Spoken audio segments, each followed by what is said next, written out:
एक गरीब आदमी को कर्ज की जरूरत पड़ गई, 1000 दिनार चाहिए। मैं कह चुका हूं कि दिरहम चांदी का होता था, दिनार सोने का। अब 1000 दिनार लेना है। तो जिस बंदे से उसने कहा, अगरचे वो नेक बंदा था, उसने कहा यार 1000 दिनार दे दो। तो कहने लगा कोई गवाह है तेरे पास? वो कहने लगा गरीबों का गवाह कौन होता है?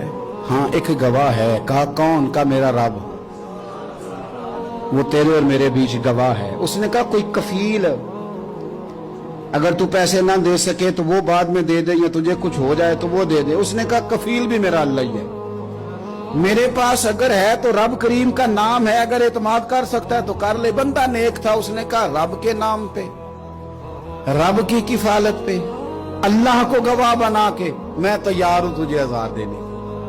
उसने 1000 दिनार दे दिया। वक्त वापसी का तय हो गया। वो चला गया पैसे लेके। उसने पूरी मेहनत की कि मैंने वक्त पे पैसे लौटाने, पूरी मेहनत भी कर ली, अल्लाह ने मदद भी कर दी, पैसे भी उस तारीख को उसे मिल गए। बाद लोगों का तो लौटाने का दिल ही नहीं ना होता।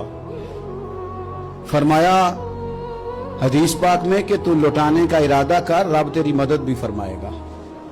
लेकिन यहां बहुत सारे लोग कहते हैं खैर है, इरादा ही नहीं। तो फिर जिस तरह का बंदे का गुमान हो, रब भी उसी तरह का मामला फरमाता है। उसने पैसे जमा भी कर लिए और वापस देने को तैयार भी हो गया, लेकिन रास्ता बहरी जहाज का था, कश्ती का था, दरिया के रास्ते वापस आना था। अब वो जब आ गया दरिया के किनारे तो बड़ी कोशिश की, पर वहां उसे कोई कश्ती नहीं मिली। वक्त पे पैसे लौटाने हैं, सफर करने